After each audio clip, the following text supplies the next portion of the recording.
I should say that these after lunch plenary sessions are extremely difficult. But because people, relax naturally, relax after having lunch, some fall asleep. If somebody fall asleep, please keep quiet. So don't wake them up. And but we have got fantastic speakers, so I'm sure that there will be a very good job to keep you awake and have a good interaction. Tener una buena interacción. Because the topic is a fantastic topic. It's really a very provocative topic, extremely important, with lots of consequences about what we think of it, and what perhaps even what we are planning to do. For the future, and I say so because universities are difficult. We know that universities are difficult, and perhaps we have the experience. Many of us have the experience that to transform universities is a difficult task. They prefer to stay in the long traditions. But as Pam said at the opening of the conference, that we have always managed. Universities have accompanied, humanity. And in their development all the time. But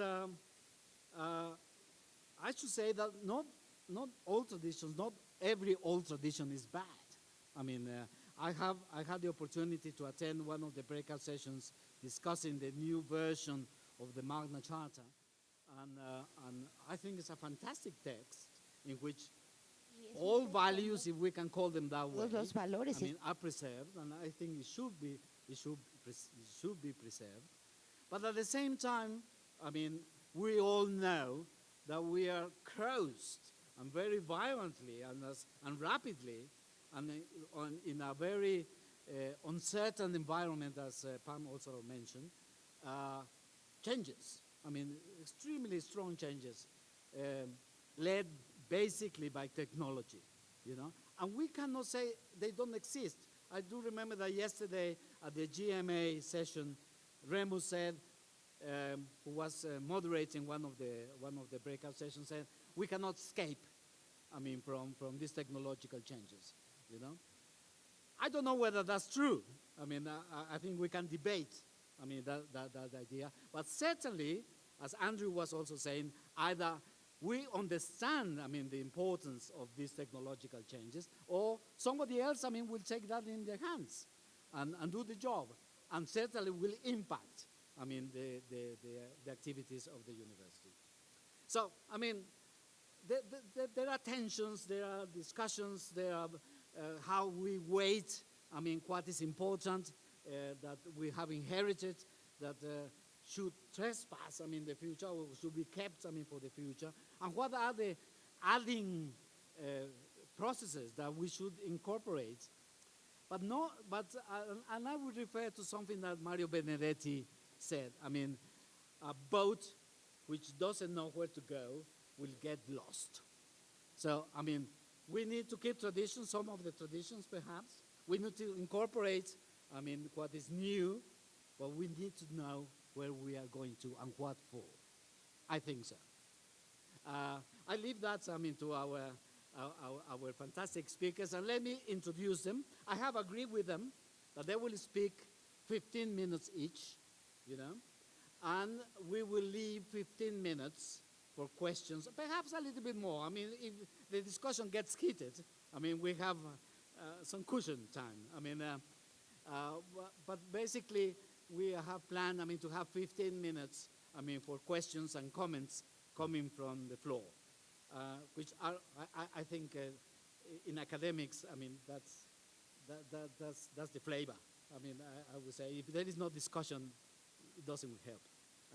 So let me introduce Philip Landon. In Latin America, we call him Felipe. He is the Vice President, Governance and Programs of the University of Canada.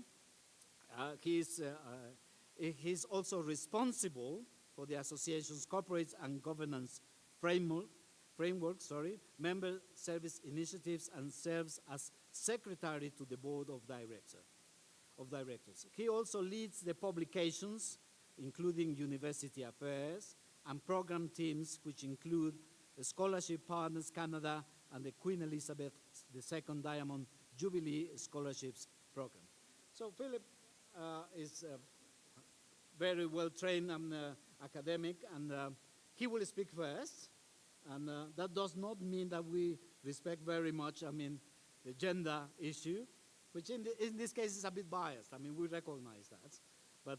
But Philip will speak first, and then we will continue with the other speakers. Philip, please. Thank you. Thank you very much, Roberto. And buenos tardes, good afternoon, everyone. I'm not actually that trained as an academic, but I used to be a high school teacher, so I'm trained at getting a group up when they're going down. So I know it's after lunch. I'm going to speak loudly and clearly, and I'm going to expect attention from all of you. So my name's Philip Blannon. I'm the VP at Universities Canada. In Canada, it has become common practice to recognize the territory upon which the indigenous land that we are working on. So I understand that this territory we're on now was historically used by the Autónoma, the Mexica, and the Nahuatl people. And I'd like to recognize that I am a guest and a visitor on this land here today, coming from Ottawa, Canada. And Ottawa sits on the unceded and unsurrendered territory of the Algonquin people from Canada. So today I'll talk a little bit about, I'm going to talk about Indigenous education in Canada and how it's going from, in a way, a tradition to helping our universities innovate. But first I'll give you a couple of overview points about Universities Canada itself. So that works, that's great.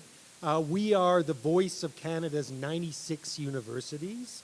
We advocate for Canadian universities at the national level. We provide a forum for university presidents, rectors, vice chancellors to come together. We foster collaboration among universities and governments, the private sector, communities, and international partners. We design and implement international programs open to Canadian universities and their partners abroad. And we have a strict criteria, membership criteria, that reinforces the recognition that a Canadian university degree around the world is a high-quality academic achievement. Some of our priority issues right now, and we've had discussions on priorities over the last couple of days, but right now we're looking at equity, diversity, and inclusion on campuses and in society, and the role that universities play around that. We're also working on global study, trying to help develop a culture of mobility in Canada for all students, but particularly for underrepresented students. In terms of research and innovation, we expand investments in international, we seek to expand investments in international research collaboration, and we're working a lot on co-ops and internships and having work-integrated learning with a very strong goal of having every Canadian student have a work-integrated learning opportunity within their undergraduate degree over time. And then finally, we work on Indigenous education, and that's what I'm going to talk about more today. So in Canada, Indigenous people make up about 5% of the Canadian population. So that's about 1.7 million people self-identify as Indigenous. And that means either as a First Nations person, an Inuit person, or a Métis person. But amongst that, but they are very underrepresented in post-secondary education in Canada. And this is an issue. Canadian universities have been working to advance Indigenous post-secondary education for more than a decade, for a long time now. And at Universities Canada, we help organize forums for Indigenous leads to discuss what's working, best practices across the country. We run a biennial survey of Indigenous post-secondary education to benchmark what universities are doing.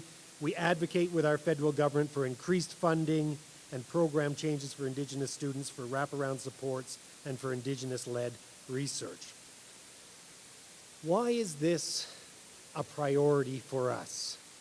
So in Canada, from 1880 until the 1900s, and often in partnership with churches, Canada operated a residential school system where more than 150,000 First Nation, Inuit, and Métis students were sent to schools, many of them forcibly taken from their families and sent often hundreds of kilometers away from their home communities.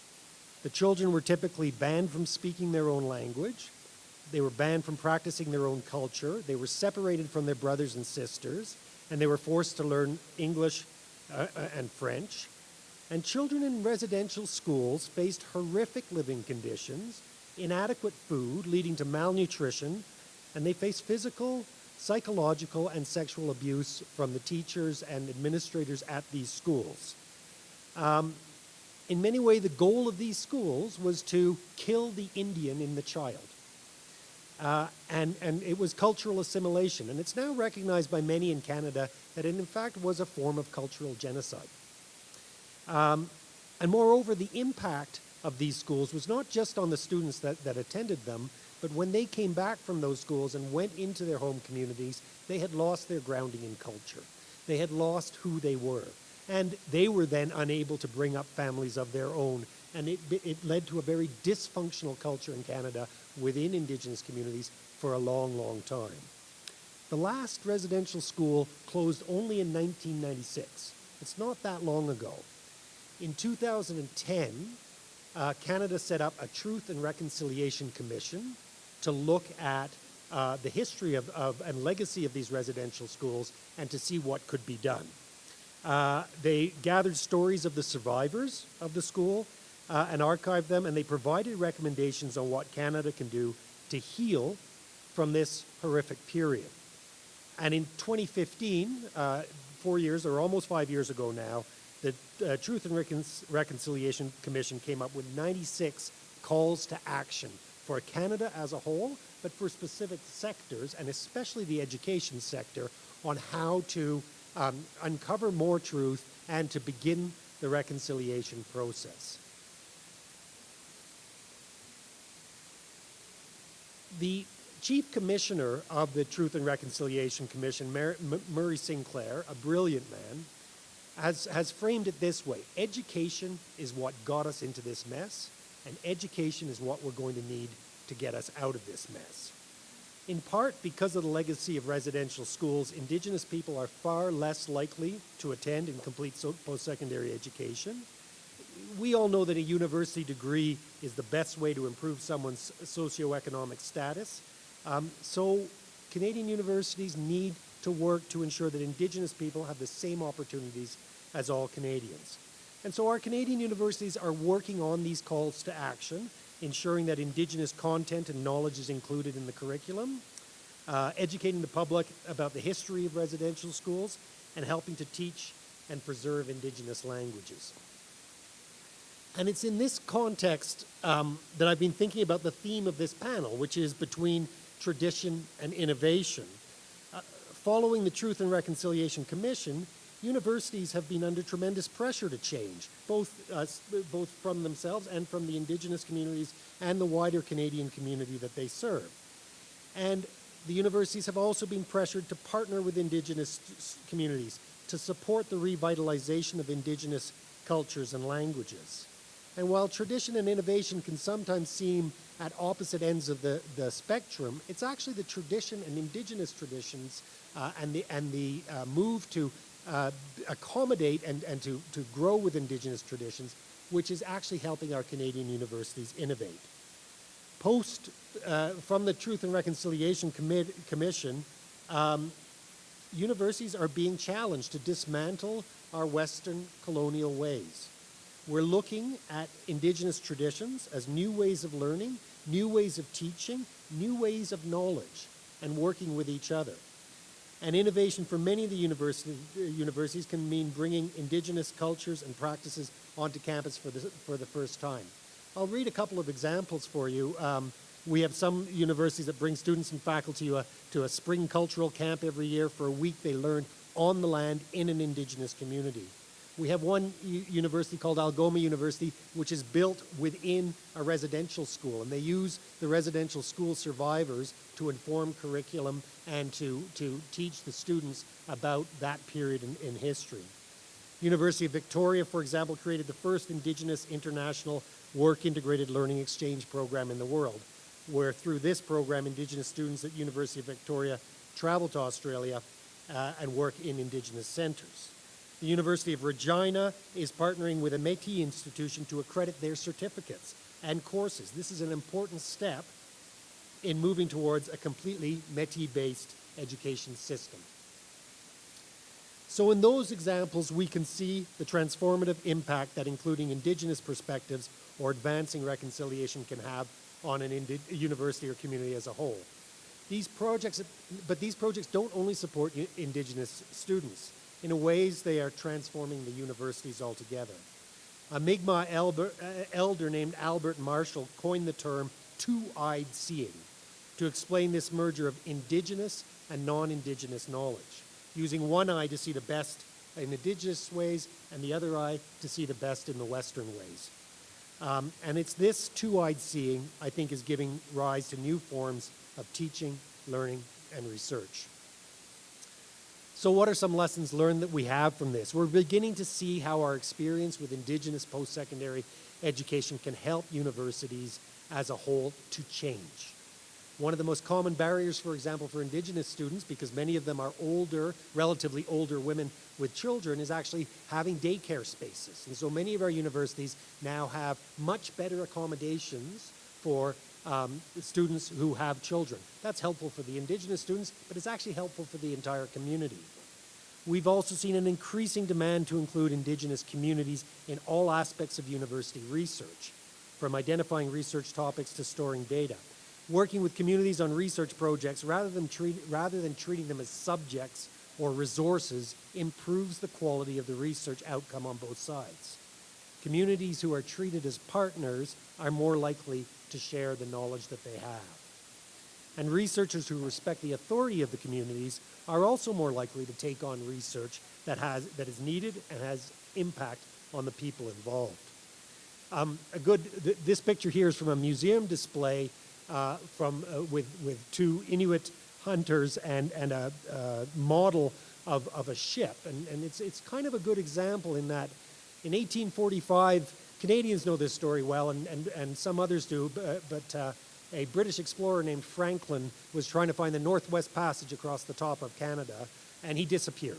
And the boat disappeared, and all of his people disappeared. There was something like 140 crew member. And for 150 years, nobody actually knew where the boat had sank. The north of Canada is vast, granted. And 5 years ago, they actually found the wreckage of first one of the ships and then the other ship. And the interesting thing was that in Inuit oral tradition, they spoke about, and they passed on their oral tradition about where these ships had gone down, and they had that recorded, but researchers never did that. They had scientific surveys, they flew airplanes over looking for them, but they actually never spoke to the Inuit people. And the Inuit people actually were the ones that ultimately helped them. And so that's an example of a different way of thinking that our universities are beginning to go through. So looking forward, we like to say that reconciliation in Canada is a marathon, not a sprint. It's going to take a long time. We have a long way to go before we can fulfill the calls to action and before we can see true reconciliation. But it's crucial work that we're doing. It's crucial work that our universities are doing, and it's crucial work for all Canadians and all of Canadian society. Thanks very much. Happy to talk. Love to learn about what's happening in other countries as well. Thank you. Gracias. Miigwech.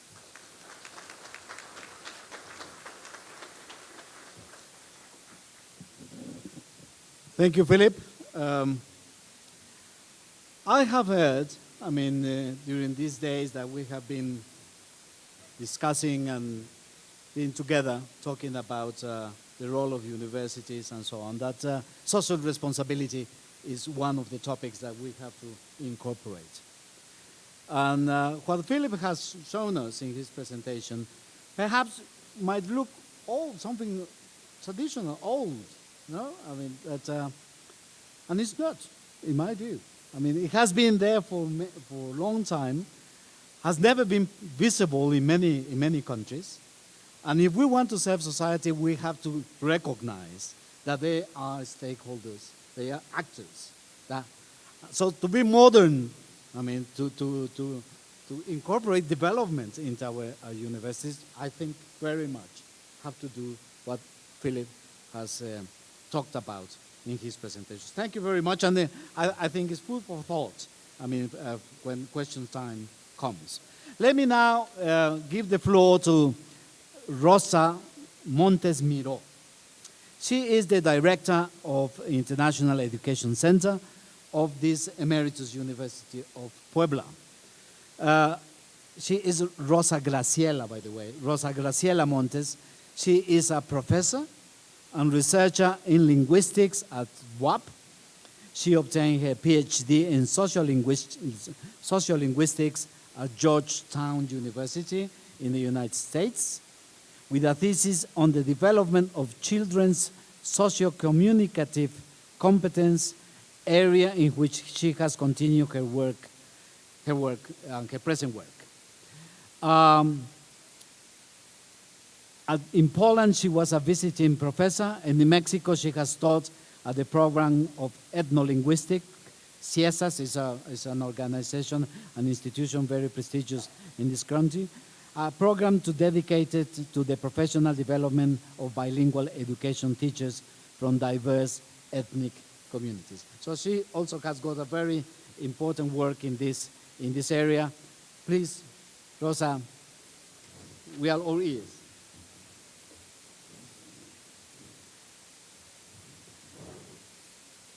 Well, good afternoon, everybody. Thank you, Roberto, for the presentation. Thank you all for being here after lunch. I am going to talk about public universities between tradition and innovation. Thank you. And the challenges that it doesn't, no pasa.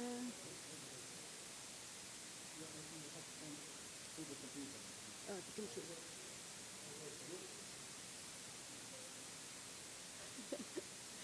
Okay, so I'll go back one.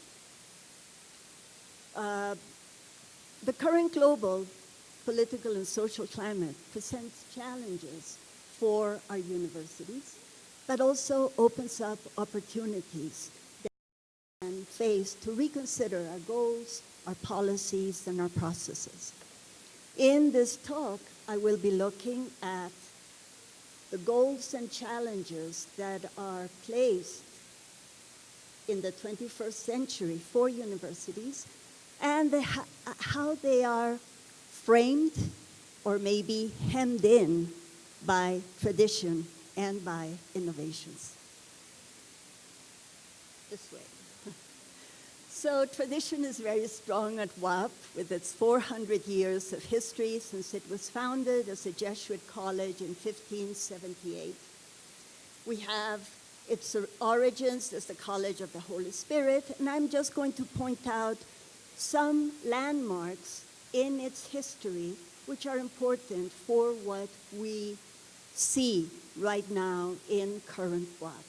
So after independence, it became the College of the State, and it espoused the principles of the independence movement. During the early part of the 20th century, it became a university, and then mid-20th century, it was fighting for its autonomy, which was finally granted in 1956. And currently, we have the current period of the university, which is framed by issues, Roberto, of social responsibility. And we are very much involved in making our university more socially responsible. So We can trace the missions of our current university, of our actual university, through different traditions. From its origins as the Jesuit college, we have underlying our principles something that perhaps people would not really recognize, but is important to frame what the university is today, which is what has been called, the 4 C's of Ignatian pedagogy: competence, conscience, compassion, and commitment. Nobody today would recognize the Jesuits in WAP. However, they were very important and crucial in founding our ideology. Through independence, we espouse the principles of independence, especially free education and essentially a lay education, breaking with the church at that time and with the government, and espousing the public function of education and making it universal was important at that time. In the mid-20th century, the university fought for autonomy, freedom of expression, freedom of cátedra, libertad de cátedra, academic freedom within the university, and finally got its autonomy in 1956. In current times, we are working with the idea that education is not only a public good, but also a common good. It's a fundamental and inalienable right, and we have to espouse social responsibility, diversity, access, and inclusion. So in this, we coincide with the distinctions and the arguments that have been posited by UNESCO and by the United Nations in its 2015 publication, Rethinking Education, which considers education as a common good, a collective endeavor carried out through free cooperation and collaboration of like-minded individuals and institutions within a society. And it is a social responsibility for each institution to provide education of the highest quality for its population. So the principles and values from the time that the university was founded have permeated our mission and are found in what we find in the university today. What are the challenges and goals for the university in the 21st century? The orientation and educational policy of WAP and our vision for the 21st century have evolved consistently through time, but coincides in all basic respects with the UN Agenda for 2030 and its goals for sustainable development.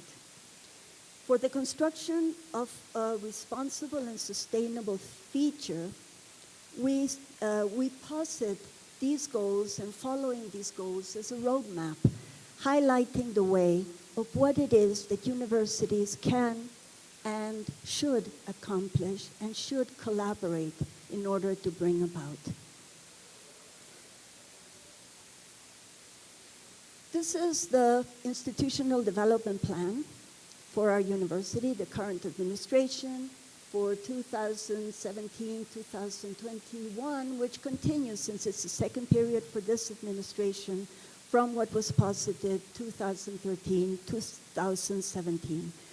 And it explicitly espouses and it explicitly states in several places its linkage to the UN 2030 agenda, its 17 goals and 169 strategies for sustainable development, which, as I say, provide a roadmap for the path that needs to be traced in order to achieve and secure a sustainable future.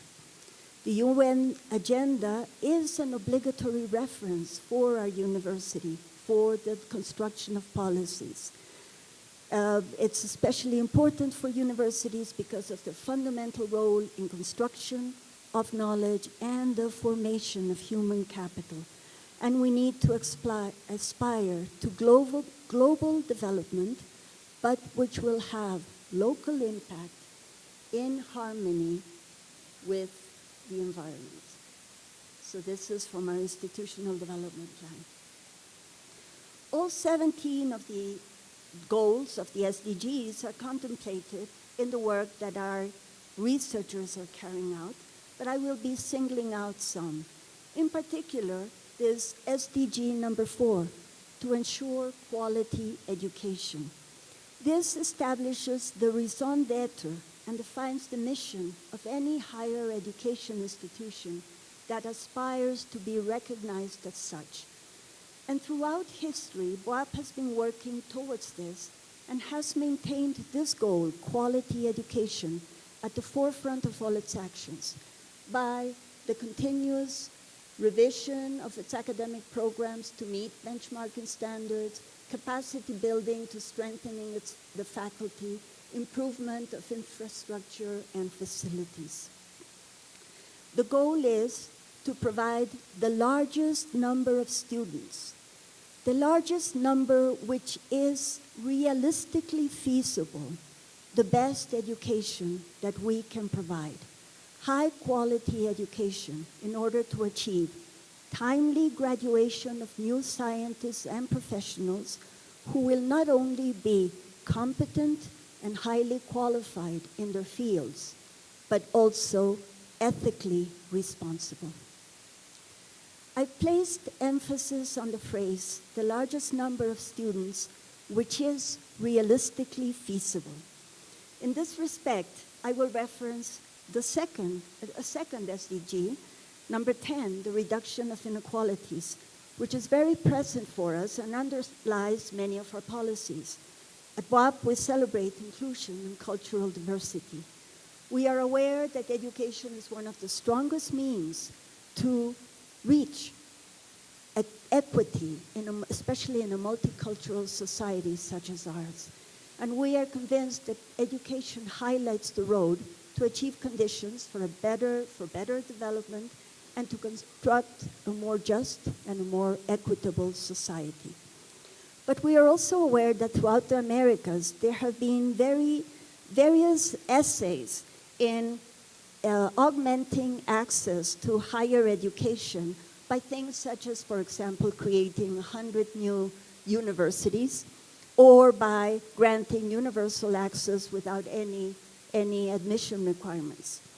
And if I may quote, or if I may paraphrase a talk that I heard Dr. Semerena give at some point, the access is not really the main problem. Access is an important problem, but also unrestricted access seems to just push down problems down the road, creating roadblocks when we come to securing competency and timely graduation.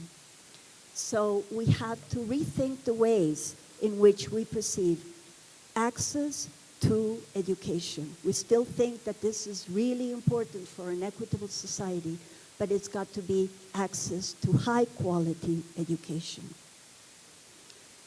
I will skip this, but this was for me important in this particular sense. In deriving our policies or in working out our policies, which is the role of the administration especially, we need to get the participation of the faculty. They are the essential actors, and we need to make sure that they are convinced and they are committed, not only to join the administration, but really to point the way. They are to spearhead the ways towards innovation. In terms of innovation and social responsibility, BOAP has been involved in different projects, and innovations occur in all the fields, both innovations within disciplines and innovations which are related to the use of technologies which provide new platforms, faster ways of accessing information, the possibility of online collaboration. Those happen in all areas and are to be expected. Our principal innovation is perhaps in rethinking our academic model. So we are centering our approach, and it's stated in our institutional development plan, and I highlight another paragraph here, on BUAP as a socially responsible university, where the results of research will be applied to meet social, environmental, and economic realities, as it says there. And the Agenda 2030 from the UN provides a framework, a frame of reference to do that. We have changed our social responsibility and our model, and to achieve this socially responsible, socially committed institution, we have changed our organizational models for teaching and research, using multi or transdisciplinary research, problem-based learning, an emphasis on collaboration, focusing on the solution of problems, problem-based learning, going beyond what's immediate to what's coming or what can be foreseen in trends in the near future, working towards regional sustainability, and working in partnership, and I'm stressing the word partnership, with our local communities to be able to take into account their funds of knowledge when we try to look at or to together jointly resolve problems in our environmental context. So the principal innovation that we can find is perhaps a changing paradigm of how we conceive academic work. An emphasis on group collaboration, which might be a slight, with a slight detriment to what are sometimes our fragile academic egos, and rather than work within the confines of one discipline, to have a multidisciplinary or transdisciplinary approach. A double focus inward, so that in our work we practice what we preach. We apply to our own institution best practices that we have seen, and outward to contribute towards regional development. These are some of the groups, and you can see that they're essentially multidisciplinary groups that are working towards some of the SDGs.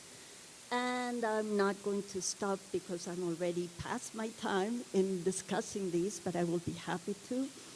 And finally, there is SDG 17, promoting alliances towards development.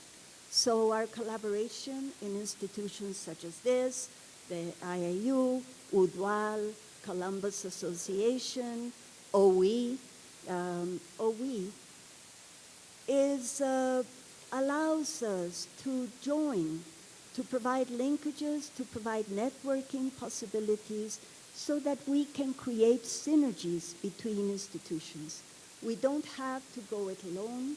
We don't have to repeat work that's already been done. Cooperation and collaboration are the keywords. Sharing our communal strengths to provide collaborative and innovative solutions to common recurring problems. So thank you very much.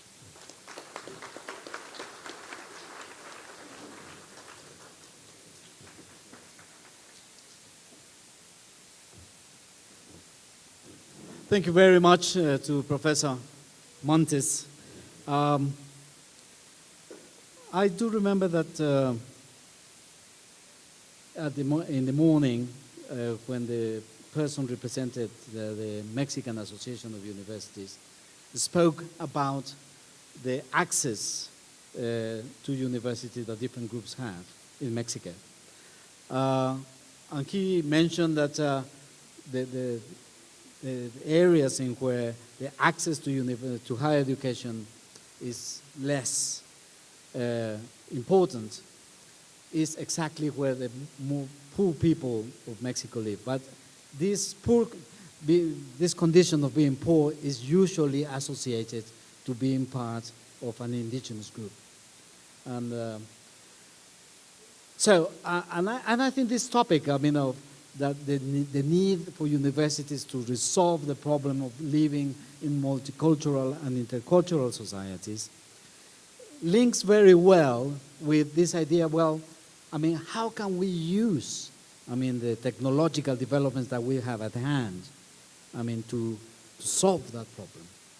And I just have this, brings to me this idea that, for instance, distance learning, e-learning, and so on, virtual education, can be very powerful.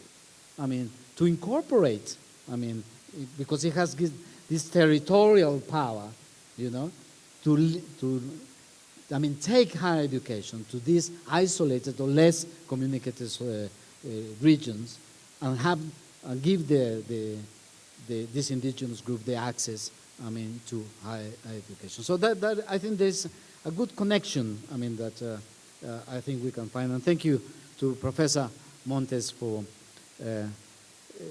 bringing this example of in the case of Puebla and in the case of Mexico. Well, last but not least, let me introduce Professor Salunke.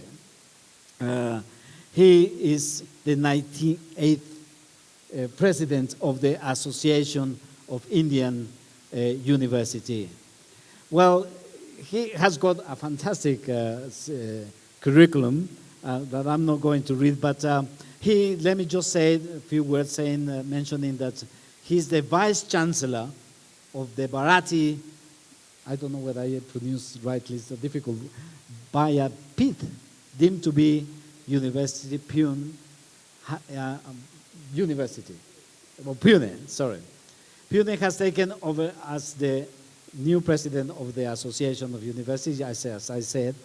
He has published extensively, and he's very recognized in many parts of the world. Has got more than 150 research publications, and he has been a professor and an invited scholar in institutes as prestigious as the Weizmann Institute of Science in Israel and other parts of the world. Please, Professor Salunke, take the floor.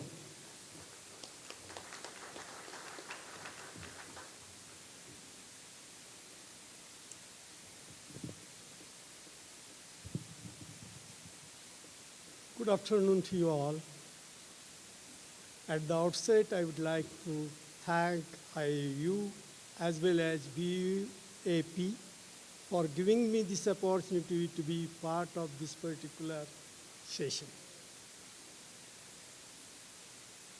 Now, in this particular, since morning, we are discussing about transforming universities for the futures. Some of the innovation managers, they are commonly advised to dismiss the old and make the way for the future or for the way for the now. Such recent, I call this as a recent bias, may significantly limit an institution, innovation potential, and prevent it from realizing the benefits of the knowledge. Now,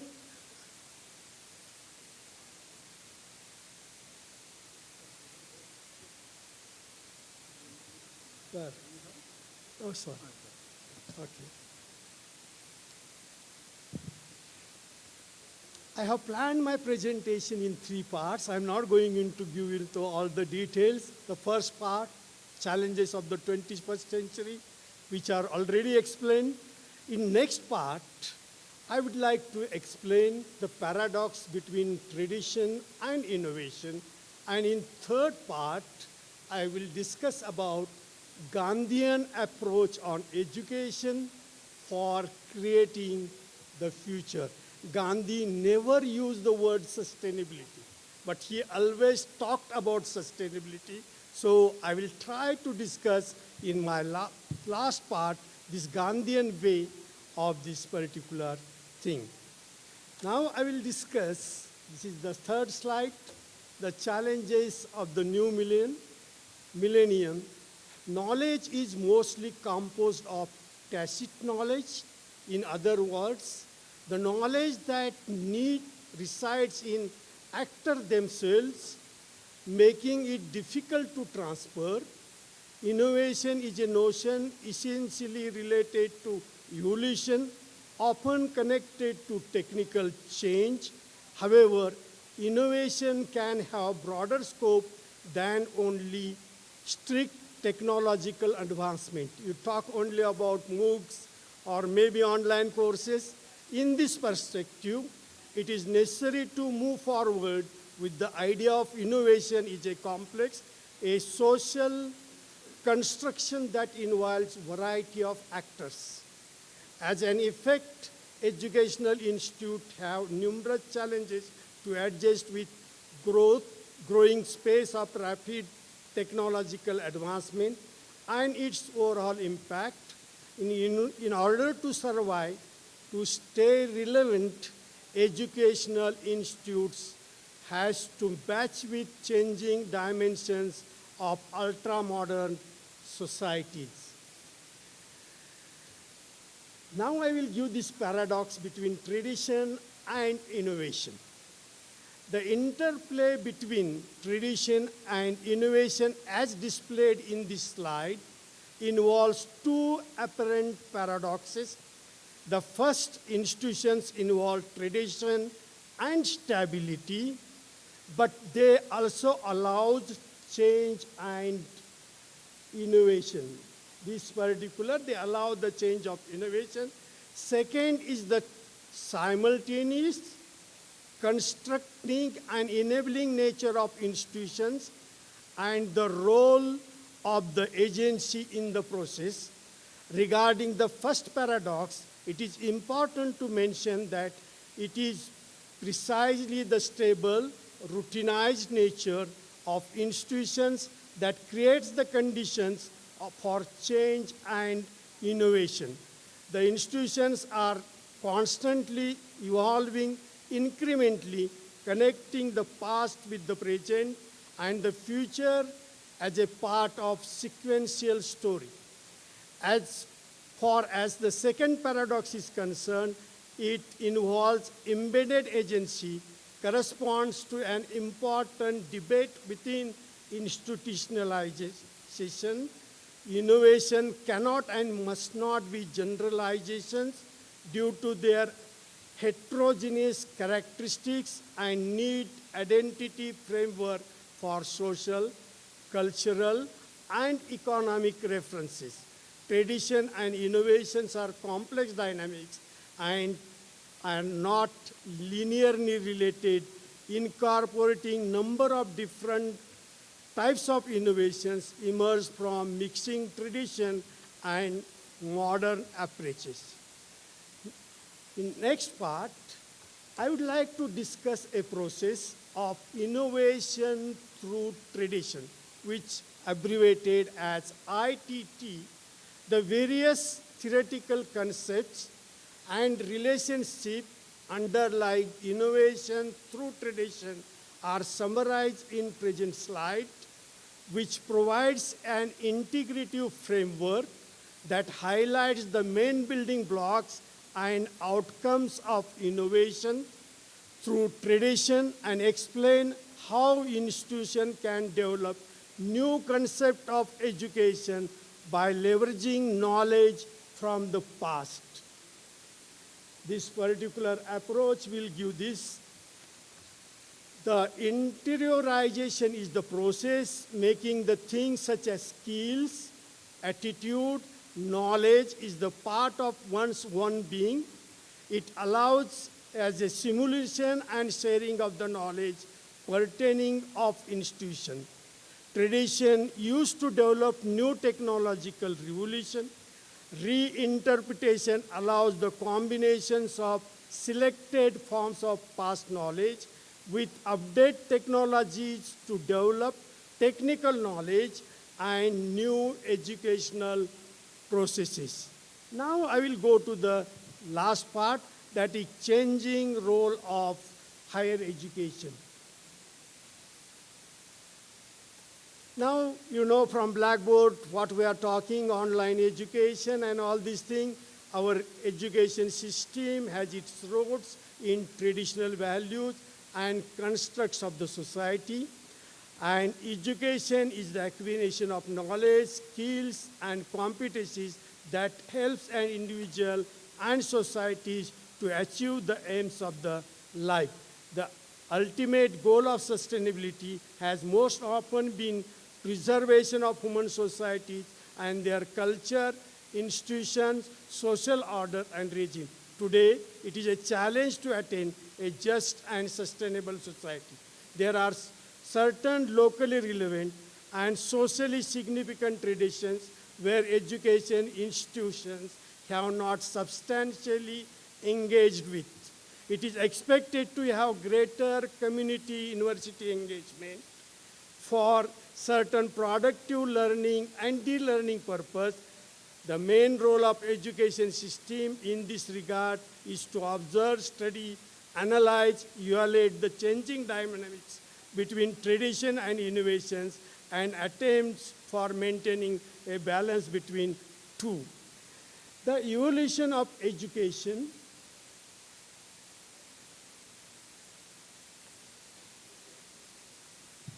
okay, that's good. The unique things about education systems is diversity in fundamentals like language, culture, and dialect, etc. In the times of India, India has Gurukula system of education where the teacher and people used to live together in a prominent place and were taught philosophy. There are radical change in Indian education system, teaching religion, Vedas, scriptures to the coaching technology like virtual reality.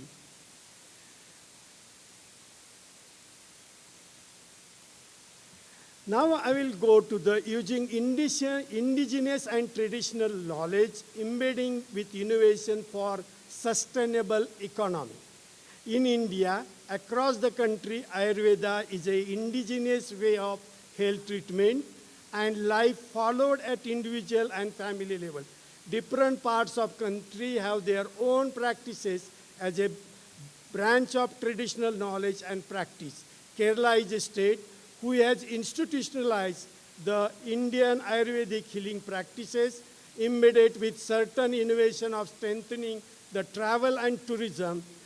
Through initially it was subsidiary economic practice, but now it is the prime attraction for tourism in Kerala, state of India, illustrating innovation for sustainable economy. Then I'm going to give another example.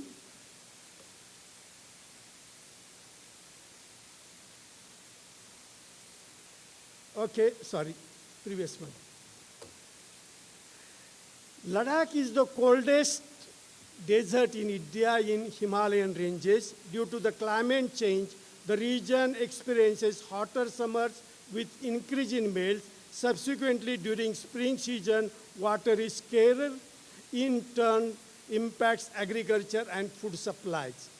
A Wangchuk, a Magasia awardee, noticed the ice under the bridge was not melted since it was not under direct sunlight. Wangchuk realized ice could last longer in Ladakh if it could be shaded from the sun. Since providing shade for a longer water body was not possible, Wangchuk thought of freezing and storing the water in shape of cone that offers minimum surface area to the sun, resulted into ice stupas. In turn, water from these ice stupas is used in spring for agriculture purpose. The last example I'm going to cite. See, nomadic communities across the world have survived and grown while preserving their tradition embedded with innovation. The tradition of camel pastoralist of Rajasthan state in India is at risk extinction due to the climate change, growing population, and increasing farmland. But traditional method of grazing was linked with innovation for creating biodiversity, combating desertification. Raika camel tradition community lived in example of people-centered livestock development and the sustainable management of biodiversity, rich agro-ecosystem in small areas where they could grow the trees which will survive the desert and use fish stock for the camel. Now I will come to the last part, that is Indian educational approach for creating the future. In India, Gandhian principle and ideologies of rural upliftment and knowledge sharing, as well as empowerment of the woman to the extent become the way of introducing pro-poor technologies. Traditional knowledge is also considered as an important resource for economic development. The methods for teaching were mostly actively centered and dynamic in nature. Mahatma Gandhi took craft as a means of production and as a source of recreation as well as character building. He emphasized the principle of cooperative activity, planning, accuracy, initiative, and individual responsibility of learning. J.P. Naik believed that development and education go hand in hand. Hence, apart from education, other aspects of development were also on this agenda. He worked for all-round development, for which education was one of the aspects. He started adult education classes along with several other initiatives for village development. University, last part, university college, community engagement. The idea of universities can contribute to learn from communities, and around them it is gaining momentum. Community engagement has emerged as a top priority among colleges and universities, which can lead to collaboration of mutually beneficial exchange of knowledge and resources of both universities and communities. A difference must be made between engagement and one-way service. One-way service where the universities are seen as a mere service providers for communities, but engagement in a two-way reciprocal relationship in which the university and community partners collaborate to address societal needs and issues. Community engagement strategy is the pattern of activities implemented by firms to work collaborative with through groups of the people, address issues affecting the social well-being of these peoples. University system offers opportunity for learning, development, and creation. The universities were created to perform individual, collective function of creation, preservation, and dissemination of knowledge. Higher education must go beyond educating professional education citizens with ethical awareness, civil commitment. Higher educational institutes today are expected, this is my last statement, to play greater role in addressing local and global issues, generate transformative knowledge for social change. Higher education should create a knowledge society through knowledge could be applied for sustainable and inclusive development. In other words, it can easy that tradition and innovations are two sides of the same coin. One has to have the back of other. To understand the dynamic and the strain between both of these concepts, the education system plays a very inevitable role. Studying a tradition is an academic enterprise, can make knowledge entrepreneurships. Universities can bridge tradition, innovation, become the pathway for sustainable development. Thank you, thank you, thank you all.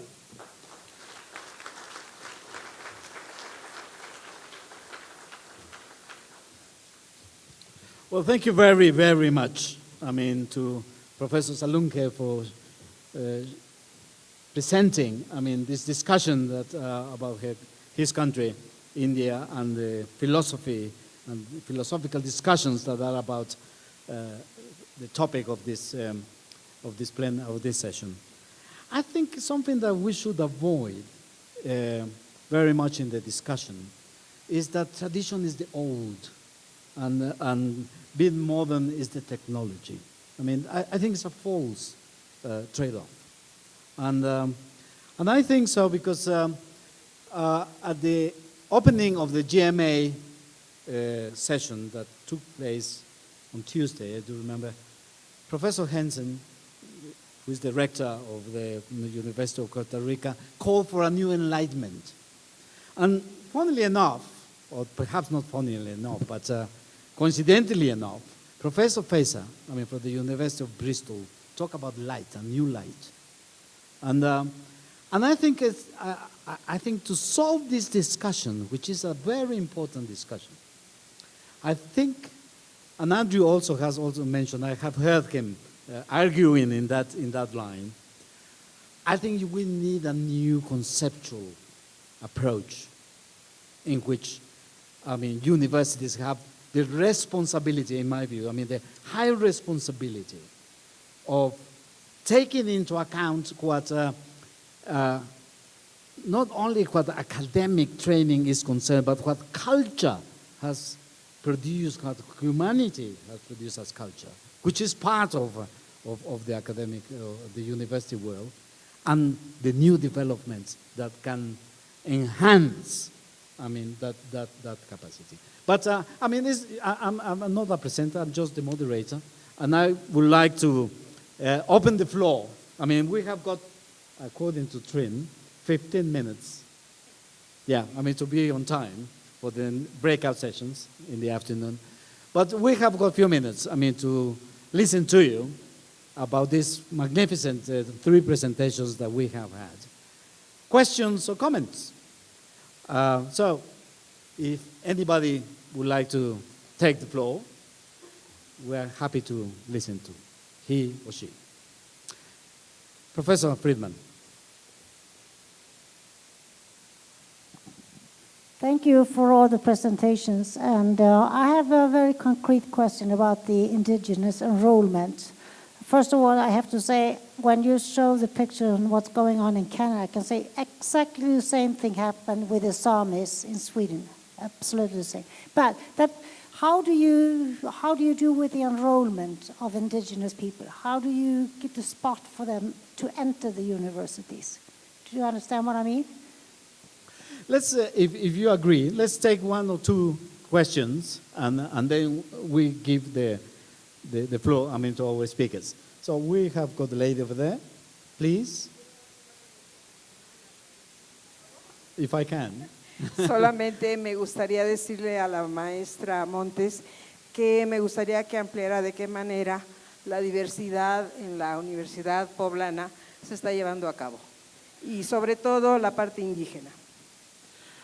Well, she is asking Professor Montes, whether she can speak about or clarify what is happening about diversity and intercultural things in Puebla, as far as I understood. Yeah, is that all right? Yeah? Okay. A third question, and then we give anybody? Here, please. If you can introduce yourself. I'm Stephen Maveli, Vice Chancellor of Don Bosco University, India. I was listening to the work being done in Canada for the indigenous communities. Now there was a reference to Sweden. But if we look around the world, original communities have suffered all along. Can IAU start an initiative to see whether universities can be agents where some sort of balancing can be done? I wonder if any perfect balancing can be done for centuries of discrimination that have resulted in the present situation in which they find themselves. Okay. Please, Philip, do you want to start? This is on. Good. Thank you very much. Maybe what I'll do is I'll answer the first question. I definitely won't answer the second question. And then I'll make a comment on the third. So I think the question was, how do you increase enrollment from Indigenous communities where it's been a real challenge to get them into post-secondary institutions? And there's no one answer to that. What has to happen, and what does happen in many cases, is building their desire and showing role models right from primary school to secondary school, so that there is a path to go to the universities or colleges. What I would say that our universities have done and are working very hard to do is to make the university a much more welcoming place for Indigenous students. So they have Indigenous learning circles, they have spaces for Indigenous people, so that they feel comfortable. They don't feel that they're in a Western institution, but that they're in an institution which better reflects where they come from. But there's still a long way to go in that regard. And on the second comment about the IAU, maybe I should let Hilly respond, but we were talking just today at lunch about how the role that we may do to try and have an international exchange of knowledge and programs around Indigenous education and around the challenges and the good practices in a variety of countries where it does happen. The contexts are very, very different. And I think it's important to recognize that when we say Indigenous, it means thousands of different things. But nonetheless, I do think there is a real opportunity to do more learning internationally around that. Thank you very much. Professor Montes? Okay, thank you. Should I answer in English? Is it okay? Or I can switch? Do you have a translator next to you? Somebody who can... Okay. Okay. How is the incorporation, the inclusion of students from Indigenous groups being carried out in Puebla? First of all, I'm going to say it's been carried out very, very slowly. Okay? Not as fast as we would like in some cases. When I first came to the BWAP over 35 years ago, I was coming from work in an Indigenous languages program, which was a very political and a very combative program, where Indigenous rights were very explicitly, it was run by people from various Indigenous groups, and Indigenous rights were very explicitly stated. And when I first came to the BWAP, I found that Indigenous communities were totally invisible in this institution, even though Puebla is a state that has large numbers, almost, I can't give the numbers exactly, and I'll probably overstate it, but over 1,800,000 of Indigenous populations in Puebla states from various different Indian groups. Right now, what we are doing, we have particular programs that have been put forth by the administration for fellowships and different kinds of financial aid, which are helping people from Indigenous communities to come forward, to be recognized as such, in order to get these aids, the stipends, or whatever. And it's helping us become more aware of the diversity, because otherwise they were totally invisible within the society. There is work. I work in my academic work is carried out in the graduate program on language sciences, and we do have students that that are speakers of various Indian languages and that work within their communities Nahuatl and Totonac and Mixtec, which are the main ones that we have seen, not so much Otomi. And they do go back to work in their communities and to do work on their languages, descriptions of their languages, but also to work with teachers, both with teacher training and with developing of programs for primary schools, for intercultural education in primary schools.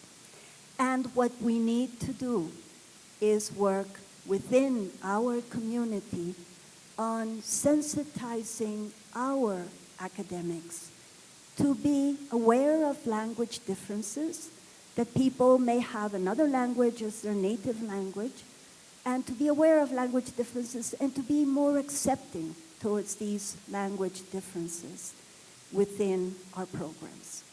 And that is what we are doing so far. Thank you. Thank you. Professor Salunke. I will explain this thing with simple slide which I have shown about camel grazing community. In desert, camel is the animal, and how universities are involved. Because now this desert is converted into agriculture land, the community is not having a space to graze the camels. So in small area, how they can graze the camels?